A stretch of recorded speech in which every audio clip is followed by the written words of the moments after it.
Hello, everyone. Welcome to the Empower Series Live YouTube podcast. My name is Clifton Johnson. I'm the founder of the Empower Series, and I want to thank you for tuning in and spending a portion of your life to listen to us talk about the Small Business Administration and the resources and how to access all of their programs. So first, I want to thank not only you for spending your time, but also our sponsors. So Comerica Bank, I want to thank you for your long-term financial support, as well as AE Media Group that makes us look good on social media, and all of you who've donated your time, your talent, your money, everything. So if it wasn't for people like you coming together, we would not be able to put on quality programs like we're doing today. So I want to thank you. Nothing of significance can ever be done alone.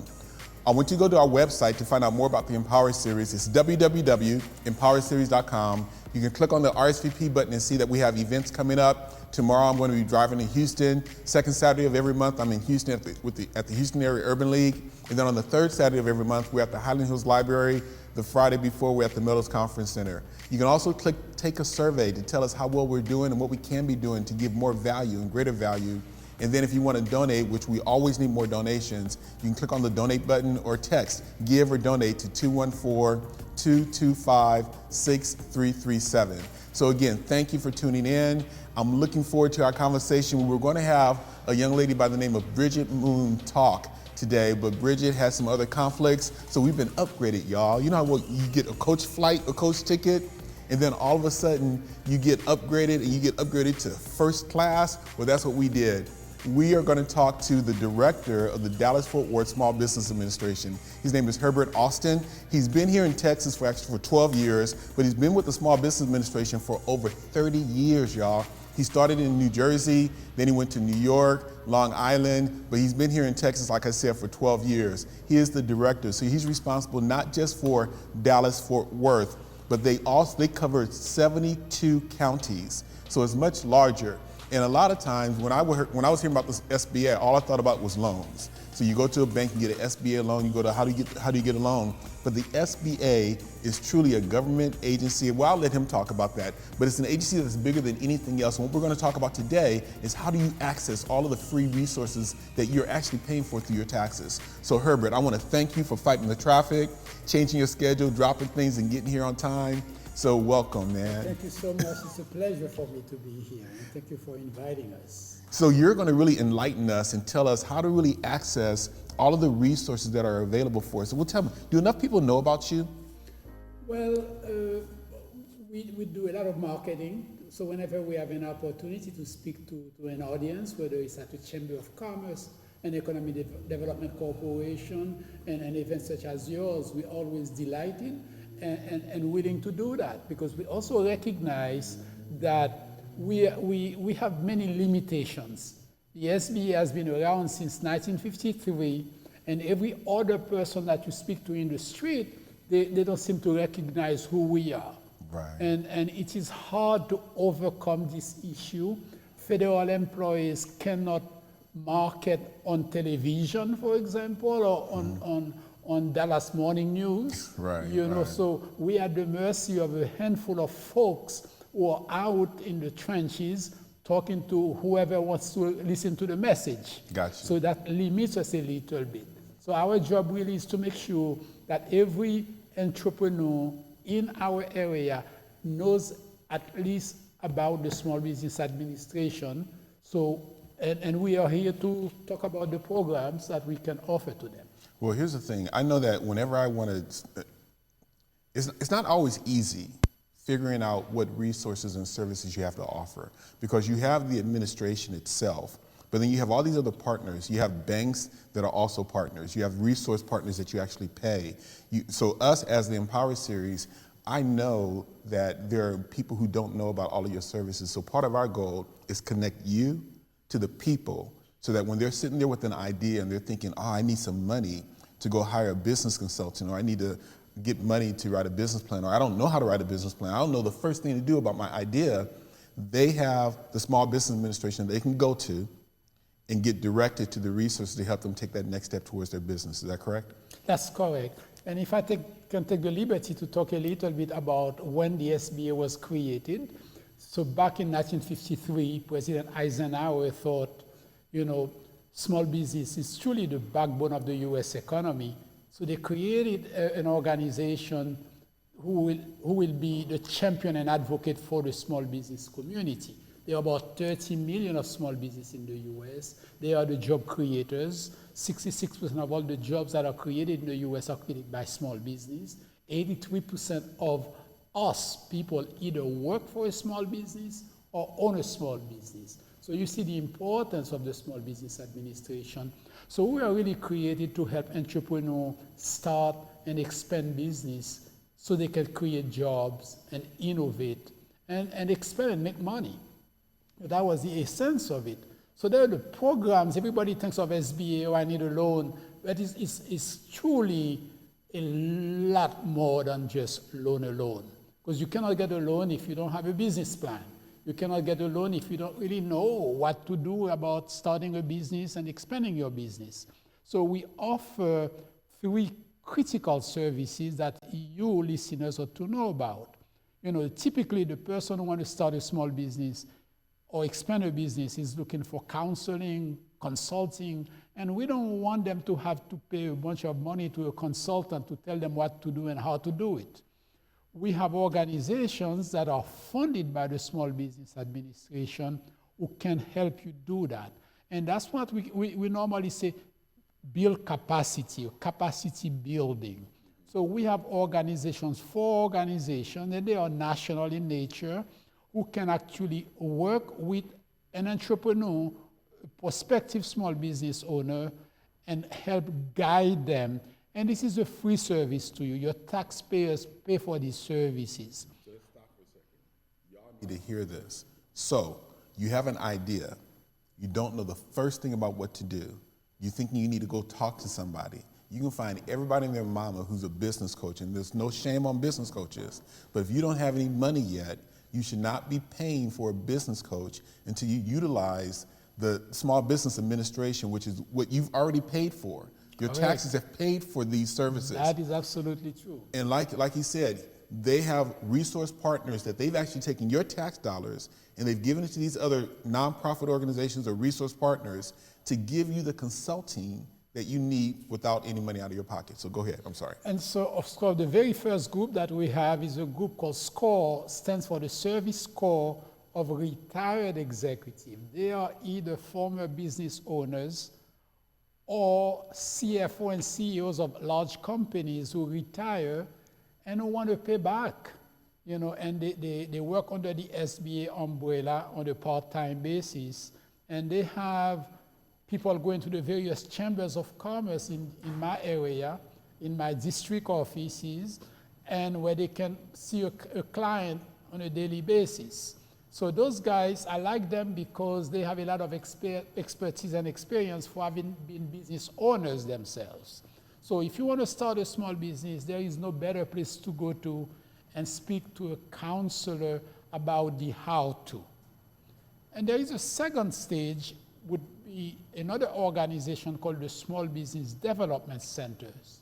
They are younger consultants who are actually paid. The SCORE guys are not paid. And by the way, we have over 13,000 SCORE members in the US, and in my district office of 72 counties, we have about 120. So there are plenty, and they have different kind of expertise and experience. Depending on what you want to do, you are likely to find someone at SCORE who had done it, and who had done it successfully. So let's talk about that for a little bit. So if you're interested in SCORE, you can go to their website, which is www.score.org, or you just Google SCORE mentors in your city to see if there's a SCORE office. And whether there's a SCORE office or not, when you go to their website, there are links in the very top that says, find a mentor, find a workshop, and then some other resource. I can't remember what it is. But find a mentor is what you click on. And when you click on that, find a mentor, you can filter it by industry, specialization, keywords, or whatever, and they will search the United States, actually. They're not going to search just your location. And you can have a relationship with a mentor that may not be physically located in your city, but they can mentor you on the telephone, video conferencing, or in person. And they'll have all of that. You can read their bio. And it's going to take some work, because realize they're not getting paid, they're volunteers. and your taxpayers have paid for that organization, but they're not getting the money. So you got to put forth some work. So those of you who are having a hard time finding a mentor, just keep digging at it. There's a quality mentor out there for you, right? And the other consideration is if you are totally lost, call the Small Business Administration office, and there will always be someone who would be willing and able and happy to direct you to a SCORE, a counselor. Yeah. Good point. So that's one organization. That's one SCORE. organization. The second group, called the Small Business Development Center, younger consultant, certainly do not have the years of experience and expertise that a SCORE person would have, but nevertheless, they are trained consultants. And normally, I see them as my business planner. So whenever a person tells me, I went to a bank to get a loan and the bank is asking for a business plan, I really don't know what that means. Even though I have a master's degree, I don't know what the bank wants to see in the plan. I think of the Small Business Development Center. They do a very, very good job at putting together a marketing plan, a business plan that can be presented to a bank for financing, or a business plan for your own roadmap to know where your business is heading to. So I value them a lot, and I think they complement the SCORE very, very well. Yeah. Then we have, again, you cannot find an SBDC in your community, you're totally lost, so much information out there. You may just call the Small Business Administration, and we are here to serve you, because we recognize that we are created to work for you. And again, you pay my salary. So I better be courteous in the way I answer the phone. Right. So we have a third organization. It's called the Women Business Center. Unfortunately, there is only one office here in Dallas, serving many counties. The Women Business Center was created as a result of a lot of women saying, when I go to SCORE, it's a bunch of men. When I go to the SBDC, it's a bunch of men. Can I speak to someone who looks like me? And I think that formula worked perfectly well 20, 25 years ago. But right now, so we created a Women Business Center here, and we have a center that is doing great work for us. If you're a man, you work in a Women Business Center, they ought to speak to you anyway. But the argument is that I would argue that somebody would prefer to speak to the person who can help them the most, not really so much the person who looks much like them. But there's a comfort level, though, right? Indeed, there is a comfort level. So here is the question. If you were to ask somebody 20 years ago, you want to start a child care, you want to speak to a woman who has done it, they couldn't care less whether the woman works for the Women Business Center or for the SCORE and SBDC. Right. But 20 years ago, they would specifically say, I want to speak to an organization that is owned by women, where the women provide a consultation. Mm-hmm. But now the woman has a tendency to say, give me the best you have in your toolbox. Yeah. But nevertheless, we have a Women Business Center, and we also felt important to create a Veteran Business Outreach Center. But again, if a person calls our office, says, I am a veteran, I want to start a small business, we would not necessarily go to the Veteran Business Outreach Center that is way understaffed, by the way. Yeah. What they do well is go to the military installation, and the people coming back from Iraq or Afghanistan, and they offer on a monthly basis a series of seminars and workshops. That's what they do best, the Veteran Business Outreach Center. They don't really have time nor the manpower to offer the counseling and training that SCORE, that the mentor does. So quite frankly, they call our veteran, yes, we're happy to know that. We can provide you some information as it relates to veterans matters. But if you're really looking for a counselor, we will eventually refer you to a SCORE and SBDC. All right, so now let's kind of summarize this a little bit. But before I do that, I want to talk about the women's development, the Women's Business Center. So the Women's Business Center in Dallas is run by this young lady named Tasha Polk. A former business owner. Yeah, she's a business owner called the Marketing Lady. Yes. So she's actually going to be our speaker on February 14th, Valentine's Day, at the Meadows Conference Center. Wonderful And what's to hear. amazing is that our capacity is usually 30 people, and like 15 or 10 people show up. But now that she's speaking, and she's going to talk about accessing capital, the challenges that women have accessing capital. And so that title itself, we have over 70 people who RSVP'd already. That's fantastic. And that's like above our capacity. Now, sometimes, our programs are free, so people RSVP and then don't show up. We don't have the resources to get a larger place right now. So if you guys got some resources to get a larger place, call a brother, 214-636-7516. But right now, she's going to be the speaker. I just wanted to mention that we're partnering with these organizations already to bring information and resources to the community who don't know. And the fact that we've never had over 40 people RSVP for a lunch and learn. The fact that she's the speaker, she's a woman, and the topic is about women challenges facing raising capital, tells you that there's a need for a specific center, business center, I think, for women. I agree. Yeah, I agree. yeah. When I was in New York, we had 6 centers. Exactly. So we spoke about the capacity building that people probably didn't even know about. We do about 200,000 people come to our various offices for that kind of information. Mm-hmm. It may be the person who simply needs a market research, who wants to open a restaurant, who wants to know how many restaurants in that area, and SBDC can provide that information. They can do the feasibility study for you. If you want to export the business in other countries, You can absolutely. do that? Absolutely. Do you charge for it? No, everything is for free. Back up, at the wait a second. SBDC. So the Yes. research, the feasibility studies, we can go. And Let's let talk me about that. rephrase that. Okay. Every time I say they can do it for you, they're not going to do it for you. They're going to guide you in doing it. Thank This you. is a huge difference.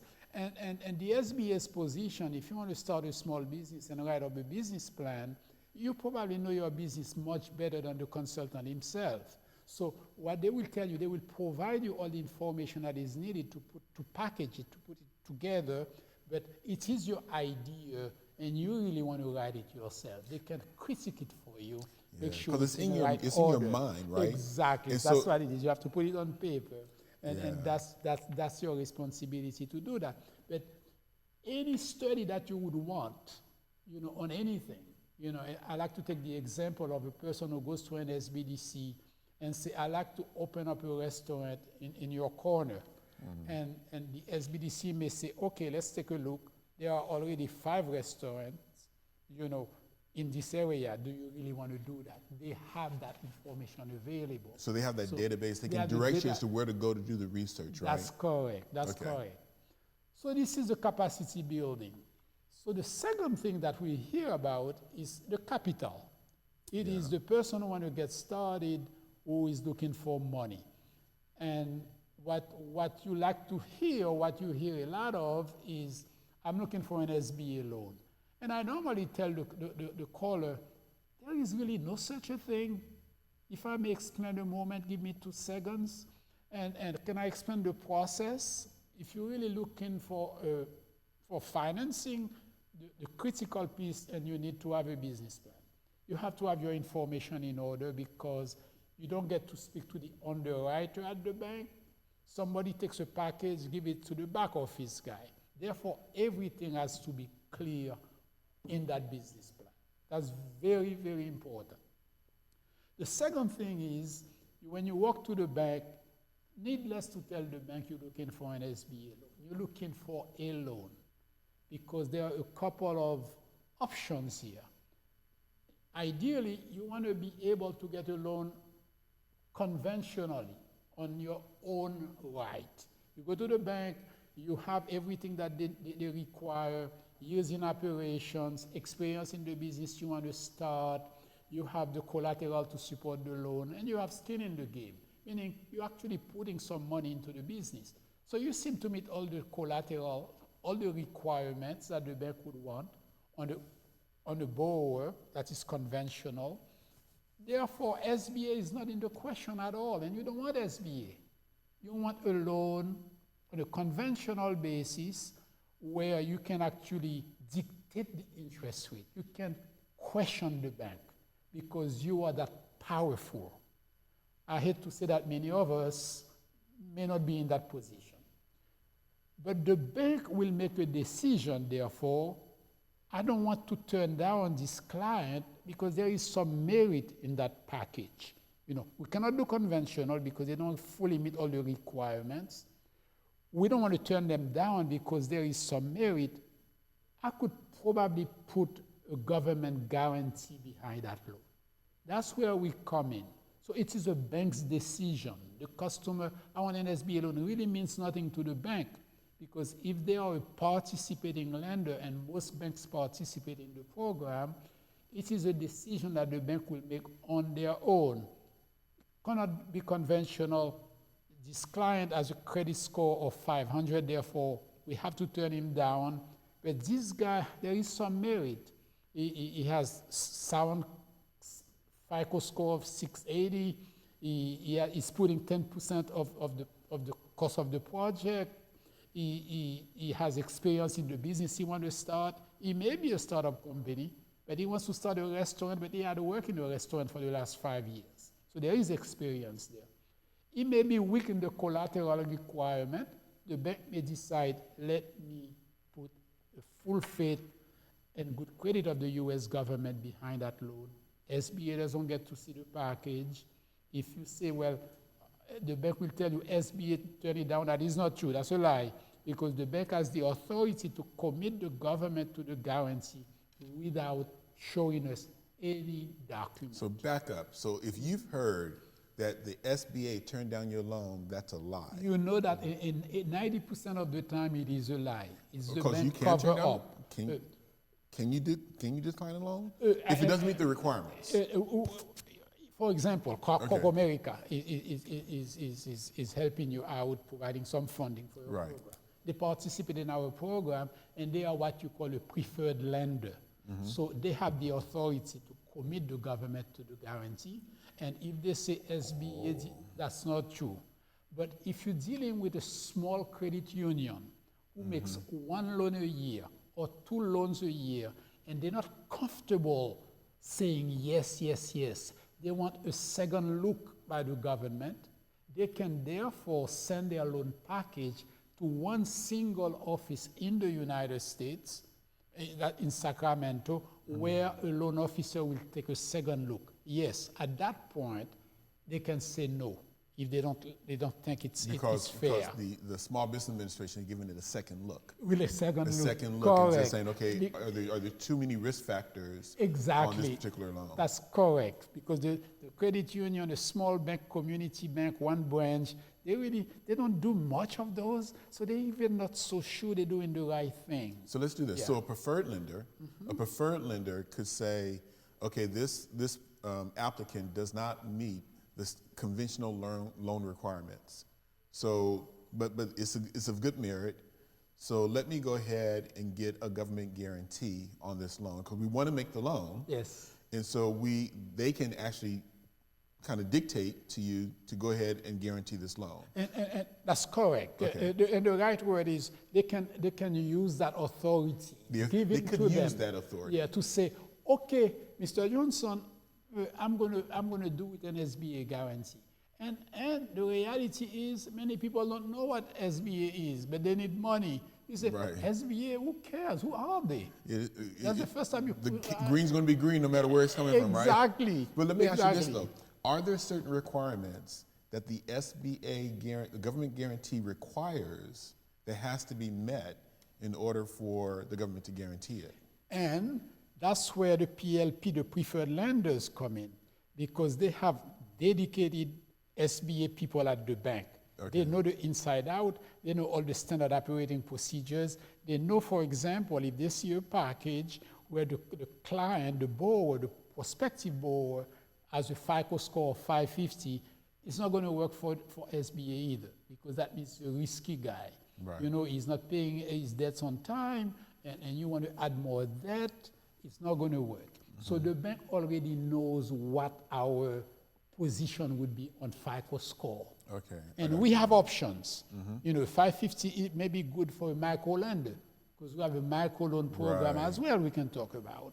So, and Tasha knows it very well because Lift fund, right? Exactly. Okay. Exactly. And we have people fund as well, and they do 500, they do 550. They make more riskier loan, but they charge you a ton of money. But you go to a bank, they are limited in terms of the interest rate they can charge when they put an SBA guarantee behind it. So let's kind of back up first, because a lot of times people have an idea and they think, I need money, but they have not done the consulting, the research, the business plan, and things of that nature. And so sometimes you can get a loan and not have a business plan document, but a business plan document will make sure that you put some thought to the process, and whatever loan you get, you've got a plan that's going to allow you to pay it back. Because what you don't want to do is get a loan and can't make enough money to pay it back. So the business plan really is to help you and for you to support your case that says, my business is such a sound business, it should be able to generate enough money to make me a profit and pay the loan back, right? It's got to be a convincing proposition. And quite frankly, even for a loan of $50,000, the bank will want to see documentation. There are some financial information that has to be included. There are some tax requirements, you have to provide. So there is a package. So when you go to a bank and you say, I'm looking for financing, they will give you a piece of paper that tells you exactly what you have to submit to them. And most likely part of it is a plan, because they want to be able, as you said, they want to make sure this company is going to generate profit so they can repay the debt. There is a debt to be repaid on a monthly basis. So we've got some people who, first off, they might be just now first time hearing about the Small Business Administration. So what website can they go to? If they go to sba.gov, they can get a lot of information. They can request a resource guide, which is almost like a Bible of small business. That's not what this is. That's exactly what it is. So this and is you have a lot of information. You have a lot of information on the financing program, on this program. And what we do, a loan of $150,000 or less, we guarantee 85%, and a loan of $150,001 up to $5 million, we guarantee 75%. And the guarantee is exactly what it is. It's very much like an insurance. The loan goes sour, we pay the bank and we deal with the client. But we have absolutely nothing to do with the documentation and seeing the document. Once the bank commit the government to the guarantee, they ask us for a loan number because it's got to be a record. Right. That's all. That's the only time we know a loan was made to you. So that guarantee is really, it allows the bank that says, I'm going to go ahead and loan you money, and I'm not exposing all of the money I'm loaning you to risk. The bank is sleeping well at night. Right, exactly. Because other than that, they would have said no, because you're not really conventional.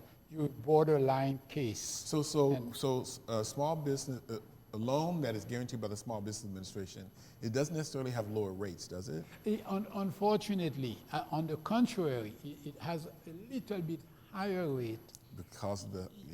because of the risk involved. So generally speaking, if you go to a bank and you can get a conventional loan, the bank will probably say 4.5% interest rate for 5 years, for 7 years. And on the SBA side, because of the risk associated with an SBA guaranteed loan, it's always the prime rate. The prime rate is 4.75 today, plus 2.25. Okay. Yeah, so we're talking like 7.5, 7.25. So you can negotiate still, but you don't really have the power of negotiation as much as the person who's getting a conventional loan, who can say to the bank, you're going to charge me 4.5%, I'm going to take my account somewhere else, because you're in a power to do that when you're a conventional borrower. So let me ask you a little bit about your experience with the Small Business Administration. You've been with them for 30 years. What was your first job? My first job was exactly Bridget, economic development, where I was a marketing guy, did a master's degree in marketing management. So I went out in the field and knocking on doors, in a way, talking to chambers of commerce, economic development, about the wonderful program of the Small Business Administration. So that's how I really started in New Jersey, exactly 30 years ago, last September. So, Yeah. and like you said, did you, as the economic development specialist, did you actually do program? Did you do presentations? In fact, that's what we do primarily. The Okay. marketing folks, like Bridget, you will see them in the street because they are working with the small business, our constituents who want to start a small business. So they may not be, what is it called, subject experts.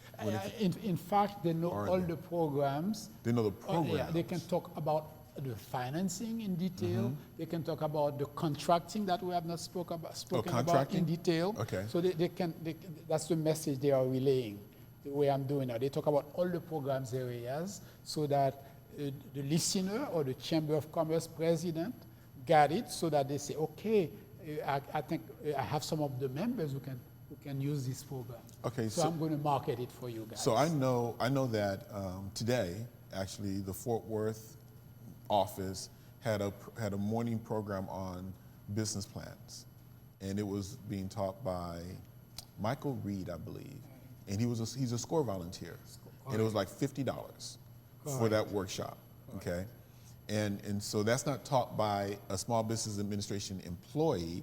It's taught by a resident expert who's with one of the other resource partners that you guys help fund. That is true. So our work is to market SCORE and SBDC and what they can do for you.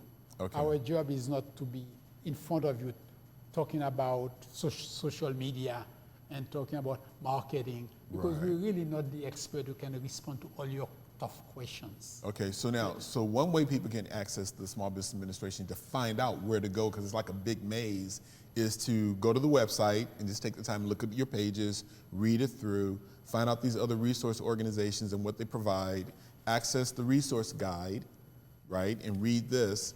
But let's say if they're like the person that want to talk to you. Yes. So how do you identify the offices? We talk to a lot of persons. So we are the first point of contact for. So phone we number? like to say the phone number. They want to walk in. We have a lot of walk-ins. People walk in. Okay. They're not too far from the office. People call in. Can I come in and talk to you about an opportunity that I have? I want to purchase a business. My bank cannot help you. Can I come and talk to you? We may say you will be better served by going to a SCORE or an SBDC. But if you wish to come in and talk about all the loan programs, say, Herb, I'm confused. You have so many programs. And so where do I go to get the money that I need?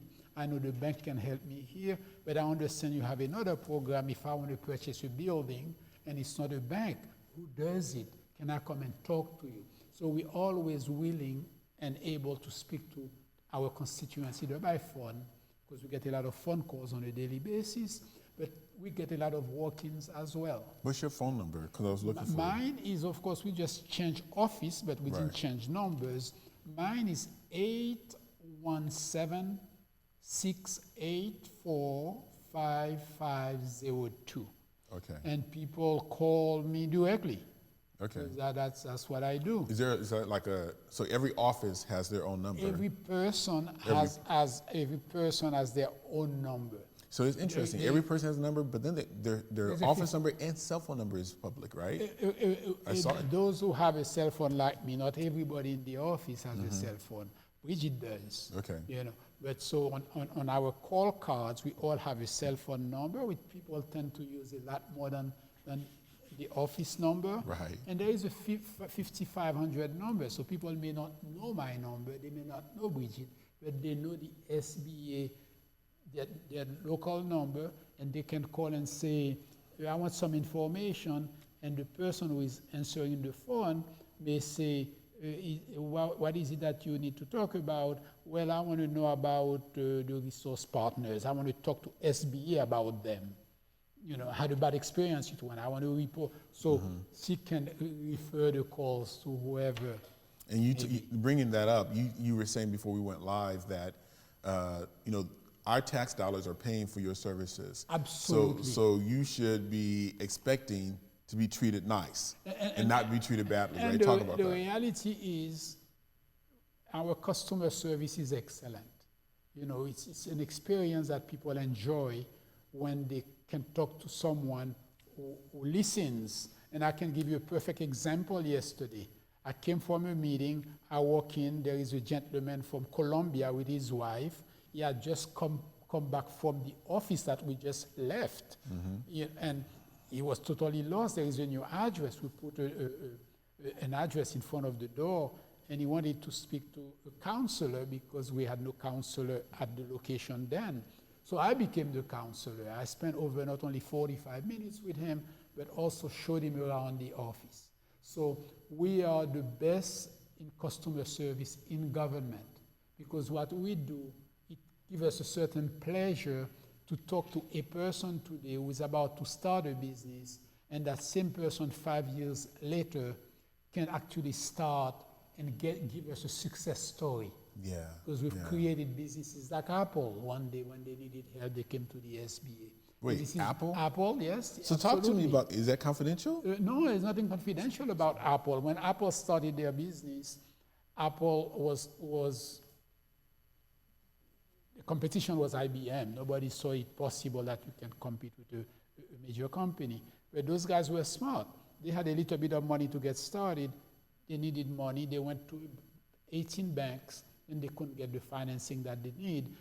They needed because the bank was not convinced that they would be successful. It's a decision that an underwriter can make. There is no history to this, so I cannot help you.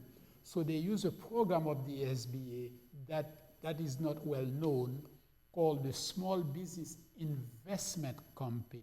So you think of a venture capitalist firm that is funded by the SBA.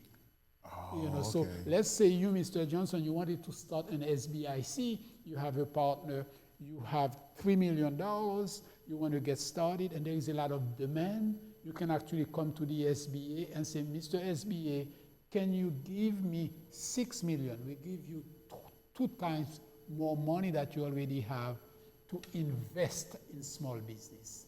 And we're talking investment, we're not talking about loans where there are debts involved. Right, It's an okay. equity. This is equity investment. That's So correct. it's like a Shark Tank, right? That's very much like a Shark SBA Tank. Shark Tank. Yeah. So SBA got a Shark Tank, y'all. Yeah, and it's right here. There's a list. You will see a list of small business investment company in our list here. So Apple was tapping into that small business investment company where they were looking for equity investors. That's correct. They couldn't get debt financing. No one would lend them money. Okay. So they had no choice but going to investment. So why is that not known as much? Why what's known is the loans? Because not everybody can tap into. They have to qualify for that, right? They have to qualify, and it's a process, because Gotcha. now I am not, it's Shark Tank. I am willing to invest. If we lose the money that I give you, you don't have to repay it. So it's a risk that I'm taking. Right. So they are very careful in terms of There's the some business they invest stringent in. requirements. Yeah. Exactly. So it's better you go to a bank. And Apple was a good investment, right? You imagine. Right. So the third program that we haven't spoken about, if we have a little bit of time, is the capital. The U.S. government buys every year $500 billion worth of goods and services. $500 billion. And by law, 23% of those purchases must be from small businesses. So if you're a small business and you have some goods or services that you feel the government can buy, and you meet the very basic requirement of being in operation 2 years and having experience in procurement before you come to government. The government procurements are big. So if you are really doing business with ISD, for example, as an example, with the city of Dallas, you have a good opportunity to do business with the federal government. Okay. So we are the gatekeeper of that 23%, which is about $115 billion worth of business. So we are the agency that works with the buying agencies in the government, whether it's GSA, whether it's Army Corps of Engineers, whether it's DOD, whether it's the prime contractors, Lockheed Martin, who gets big contract. They are also required to give part of this to small businesses by law. So how does that work? So you said you have contracting programs. We have a part of SBA is a government contracting, which is very big. Nationwide is about $150 billion, as I said, that is required by law. So how do people tap into that or find out more about contracting? And ideally to tap into it, it's never a startup company because the basic requirement is in operation 2 years and you have experience with other agencies. But your experience could be to tap into it, right? I mean, to learn. To learn about and build your capacity. That's correct. So that you can qualify. So this is one area where we do seminars once a month in our building because even the SCORE and SBDC cannot provide that kind of information well enough. So the people who attend those courses, are they more mature businesses or could they be younger businesses just trying to know and prepare Correct. in advance? It's a mixed bag. Okay. And there when we have the seminars once a month in my office and once a month in other areas, whether it's right here at Bill Priest Center, we talk about not just SBA, we talk about other opportunities with state government, city government, ISD. Other municipalities. Yeah, that's correct. Okay. So we talk about the certification because all of them are different certification. Right. So the person may say, well, I really like to get started small with ISD, but you need to be certified. So you want to know how to get certified. So we can guide people by giving the information. So a lot of them, as you said, are just startup people. They just need the information. They see the opportunities 2-3 years down the line, and they want to learn. Okay. And we want to educate them. And we do that ourselves, always free of charge, in our office once a month or somewhere outside of our office. Okay, so let's kind of summarize a little bit. So number one, you provide through your resource partners that you pay free consulting. Capacity building. Capacity building consulting, right? Yeah. And so that's one-on-one, either with the SCORE mentor that's volunteer or through the Small Business Development Center where there's paid employees. You go to the Women Business Center where if you feel comfortable as a man or a woman going there, you can get the same kind of consulting free, right? Correct. And then also veterans can go to the Veterans Center. Business Outreach Center. Business Service Center. And they're limited with resources. They don't have the resources to do that one-on-one. Okay, they don't do it, right? Not the one-on-one piece. What they do the military installation, but if you call, you get to speak to a veteran, so you feel very comfortable. Yeah. And many times he can guide you back to SCORE, SBDC. To the other resources where you can get the services you need. And he can also provide other veterans information, organizations. Organizations, nonprofits that are out there doing things in the community, right? You know what's going on. Yes. So that's one level of just free consulting, help you take an idea and take it to the next level, formulate it, where do you go next, things of that nature. Then the second part is education. So even with SCORE, they provide very low cost workshops on everything, but if you don't have any money, you can click on that button that says, where are the workshops? And there's free webinars, there's on-demand courses, there's things that are free that you can take now that doesn't cost you anything, in addition to waiting for a scheduled workshop where you may have to pay $35 to $50 to $90. And those webinars are done by us. We do the webinar. We have a young lady in the office who's an expert. And that's all free though, man. It's freaking it is free. So I would say exhaust all of the free resources that the government and the universe is laying out there for you that's just not being utilized. And would you say that those resources are underutilized? We're underutilized. You have no excuse now. People who give you, well, I didn't know you existed. I don't have the information. They don't do any research. They don't try hard enough. There is some work, as you put it earlier. It's not going to come to your feet. Yeah, you got to do the work. And here's the thing. So people sometimes feel that pain is an easy way to go. And it's not really, because that person doesn't know your idea. So they got to extract that idea out of you and then put something together. And that through that translation, it may not be the best as if you just rolled your hands up and got to it and got it done. Get information. But there's education and workshops out there that are provided at a low cost by SCORE. The Small Business Development Center has workshops. I'm sure the Women's Business Center has workshops as well. And you said the veterans do more training, but there's a lot of stuff out there. And then, but all of the training that you do on contracting is free. Free, or the webinars, of course, free of charge. Yeah. Okay, and so not only on every aspect of the business, whether it's marketing, business development, operations, HR, there's a ton of stuff out there that you can tap in and get access to. And then contracting, which is also special, right? Yes. And that's one thing. But then the loan process, if you're trying to understand, well, now I want to get money. And there's all these different ways you can get funding. So part of that we're going to talk about on the 14th. because the same access to capital that women have, everybody has, is just for some reason you'll find that women who are like, their numbers of being business owners are greater, but their amount of funding is a lot less for some reason, just like they're underpaid. So for some reason, there's some barriers when it comes to women having access to capital easily, just like everybody else. I don't know what the reason is, but we need to solve that, right? But at the end of the day, when you look at funding your company, you can go the traditional route, you can go the route of maybe having your loan guaranteed by the SBA, you can go to micro lenders.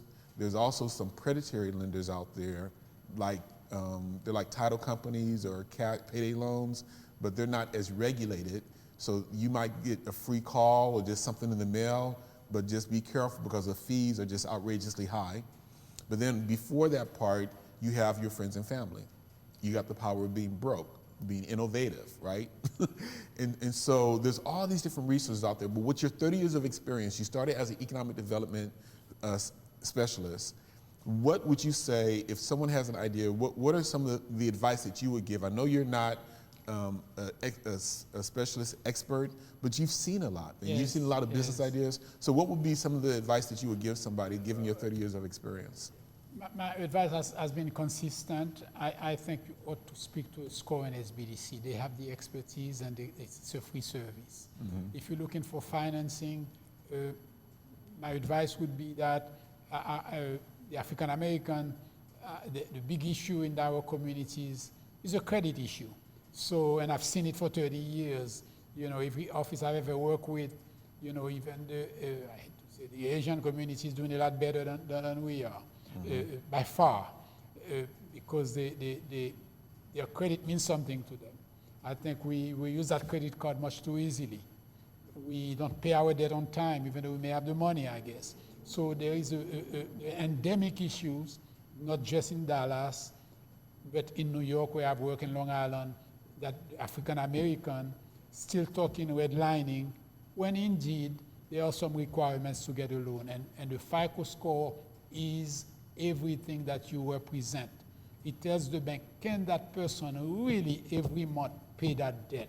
Yeah. And maybe on paper, it doesn't seem to suggest that they can, because the other thing very endemic again in our communities is that we take so much money out of the business to buy the next Mercedes-Benz that when we go to the bank and the bank look at the cash flow and the bank says, aha, this business cannot cash flow, therefore they cannot repay that debt. So those are very serious issues that I sort of pay attention to when I particularly speak to African American chambers of commerce. You know, we need to do this right, guys. We need to do this right. We're no longer living in the 1960s. We no longer can talk about civil rights. We have it. The banks are here to help us. The color of money is green. The bank wants your money. They want to make that loan, but you've got to be fully prepared. And the credit, you got to work on it. You really, really have to work on the credit. You can go to a micro lender if you have 500, 550. But your interest rate is 14% already. You know, why not go to a bank who can help you, and you're going to need a bank in your business anyway. So have a bank. So the microlender can help you become bankable, but once you become bankable, you know, to manage your money better, you are more likely to get a loan. In my district, I do $1 billion in lending every year for the past 4 years, $1 billion every single year. And it saddens me to see the little bit of money who goes to my own people, naturally. Oh, and when I talk to the bankers, which I do every quarter, it's consistent. Herb is the credit. The color doesn't come into the question because the underwriter doesn't get to see what you look like. You see the paper, right? Yeah, it's just the credit score. It's always your credit, which is a big, big issue in our community. And I do hope, for God's sake, our next generation will do better, you know, in terms of our parents, you know, we parents telling them, be careful with that credit card, be careful how you spend money, if you don't spend too much money, if you don't have it, and that sort of thing. Well, I'll tell you that the FDIC, you guys partner with the FDIC in creating what's the Money Smart program. The Money Smart program. So yeah, and you also have new Money, one. you have the Money Smart for small businesses, Yes, right? yes, So a couple of correct. things going on. So I'm actually partnering with the Nepalese American Chamber of Commerce. They're using the Money Smart for Small Business program to do a startup academy for small businesses. It starts on February 22nd, and it's every 2 weeks for 6 sessions. And we're having experts, professionals come in who are subject experts talking about taxes, talking about financial reporting, record keeping. How do you start a business plan? How do you take an idea, the very beginning of an idea, and then craft it? But then even before that, are you ready to be an entrepreneur? And some of the things you touched upon is financial literacy, just the basics. It's like the basics of money, and it's not. And I will tell you, financial literacy is important. You can look at different demographics, different ethnicities, and see, that there's some kind of weird relationship with those who have high, those who don't. But I would tell you that I just attended an Empower Series workshop on the first Thursday of every month that is Hispanic. I attended that yesterday. And I would tell you that from a mindset perspective, we need a shift. I would say every person of color, every person that has been disadvantaged in the United States needs to start with their mind. It starts with their mindset of valuing their ideas and being a good steward of their ideas and their financial resources. And you are a big part of that. So with your educational programs, the Empower Series, giving you some light, right? Sure. And then we do financial literacy as well. FDIC has a free financial literacy program that's online. Almost every bank has a financial literacy module. So there's a lot of organizations out there that is trying to teach it, since it's not being taught in school, but people just don't know where to go. Yeah, that is true. People just don't know where to go. But they have to search it. It's very important. I will tell you, when I came here 12 years ago, the African American was doing better than the Latin Hispanic folks here. Mm-hmm. Now they're doing maybe twice as good as we are. Mm-hmm. So we're not moving the needle at all. The 2008 recession didn't really help us a little bit. Didn't really affect Dallas as much as it affected New York or the large city. You're right. Still, it affected a lot of our folks. Because we didn't own property. So there's another organization called Rent on Us. So it's ROUrealty.com. It's a great program that says if you are renting and you want to buy a house within 3 years, right? Then all you got to do is sign up and say, hey, we're going to buy a house in 3 years. The first 12 months of your rent can be applied towards the down payment of your home. Now, the program is it was birthed by Megatel home builders. So if you buy a Megatel home, you can use the biggest portion, 100% of your rent for the first 12 months in any program in any house, any place that you rent. You can save that money, and that money can be applied as a down payment towards closing costs, down payment, points, whatever it is to get you into a home. Because they show that millennials, over 40% of millennials want to buy a home. No, over 40% of millennials buy a home, but over 80% would like to. So there's a gap there, and the gap is that there's not enough money to get into it. Credit might be an issue. So if you've got in a 3-year program, you can improve your credit. This program will give you, if you're paying like $1,200 to $1,500 a month for rent, which people do, I don't know why they do that, but $1,500 a month for rent, that's $18,000. Automatically say that you can apply. So don't get me on my soapbox, right? but there's resources out there. And for those of y'all who didn't know that, now you know. The Small Business Administration, now you know. You got your number. So give us the website and the number again. Good. So the website is www.sba.gov. And if you / and you put in training, you get a lot of free training right on your computer. Boom, and you get a certificate as well, if it makes sense. Wow, okay. If you need it. And of course, my telephone number, I'll give it again, is 817-684-5502. And for those of you who love email, it's an easy number again. It's herbert.austin@sba.gov. So you're getting access to the director, y'all, of Dallas-Fort Worth Small Business Administration, 72 counties. You got the man. Whatever you need, he will connect you. And also, use me. Use me. Yeah, use me to use me out. Abuse me. So age-wise, could it be like young entrepreneurs? I have a cousin who just turned 16. He wants to build a photography business, and we went to the website and we downloaded the startup business plan and the more traditional business plan, and that was my advice to him. So, is there an age requirement for people who can use the Small Business Administration?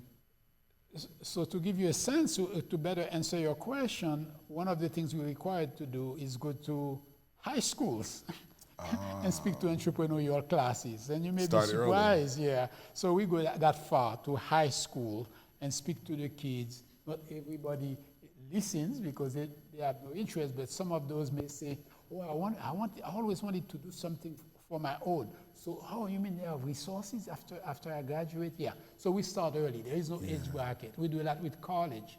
One of our goals this year is to reach out to all the HBCUs and work with the entrepreneurial classes. Oh, that's great. And we started with Paul Quinn. Okay. We have a big event coming up the 29th of February. And Tasha's going to be there also. Okay, okay, 29th of February. Yes. What's the name of the event? We gave it a name.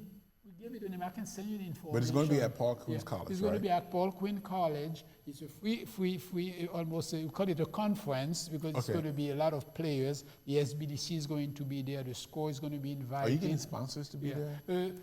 Anybody. It's a free event. Are companies going to be helping to put this on? No. Using your money? It's SBA. Whenever we have event ourselves, we never charge. Okay. So it's easy for us to pool our resources together. Gotcha. It's an obligation. Right. And we have the location. We don't have to pay for a hotel room. That we can afford that. But Paul Quinn has a conference room that can accommodate many people. And they may even offer the coffee or whatever may be So is that on a required. Saturday or weekday? It is a Saturday. Okay, cool. It is a Saturday, Let's the see, you said the 29th, 29th right? of February. It's really for them, for the school, where, anybody can participate, but it's really So it's the last, what is driving the program, the last day of the month, the last day of the month. Happens this Saturday. Okay, cool, cool. And we're going to be doing that with other HBCUs, because there are a couple of them around. In Tyler, I know there's one or two. Okay. So we're required by goals. It's not whether we want it or not. We must do a couple of activities in all the HBCUs. All right. Well, hey, I'll tell you, your information is going to be put at the bottom of our YouTube channel. It's going out live now, and people are going to be tapping into it later. We're going to be sharing it around. Yeah. And so our goal as Empower Series, since we're a nonprofit organization, is to really provide more and more value. We definitely, unfortunately, we don't have the taxpayers' money to pay for us. Right? Yeah, so we're run by charitable donations, banks who see us as an opportunity to reinvest in the communities through the Community Reinvestment Act dollars. We need donors and sponsors, right? But the point I want to make is we want to give value. So our purpose is to give value, of greater value, and be global. And the more value we get, the more people we touch, the more lives we empower, and then hopefully more resources come in so that we can continue to grow, right? But you being here, I tell you, you spent your most precious resource, which is your time. And all of you who are watching in the United States and around the world have spent your most precious resource, which is your time, here.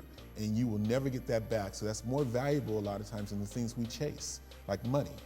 So be a good steward of your time, and that will affect your thinking and your ideas, who you spend your time with, and then you act on those ideas. So we need to be taking some action on all the resources that the Small Business Administration and the resource partners has, whether it's SCORE, Small Business Development Center, the Women's Business Center, and the Veterans Center for Business. Take advantage of it. Don't let this be the last time that you reach out to Dr. Austin, and you got his number now, you got his email address, so use it. I want to hear, my email's like been overused, right? I hope I can tell you, yes. Yeah, I hope I can tell you this, because I'm eager to help those who need the assistance and who may or may not know how to access it, because we have so much information now.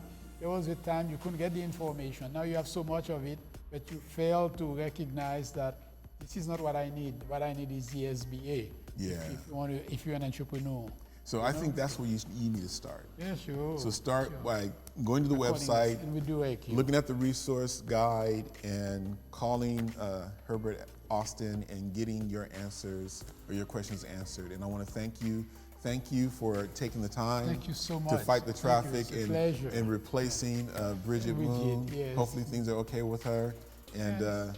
but hey, things work out, right? So Things out work well, I out. was dying to do this myself. Well, we're going to put you out on blast, man. We're going to put you out on blast. So thank Good, you again. good. Thank you all for watching. And thank Comerica Bank again for their generous donations. AE Media Group, as I said, for making us look good. Your generous donations, your volunteering, your time. Go to our website and please share our workshops. Let people know about the Empower Series. The only way they'll find out is if you tell them. So don't keep it a secret. Act on our ideas, on the ideas that we're sharing with you. And until we meet again, be empowered and inspired to thrive. So thank you.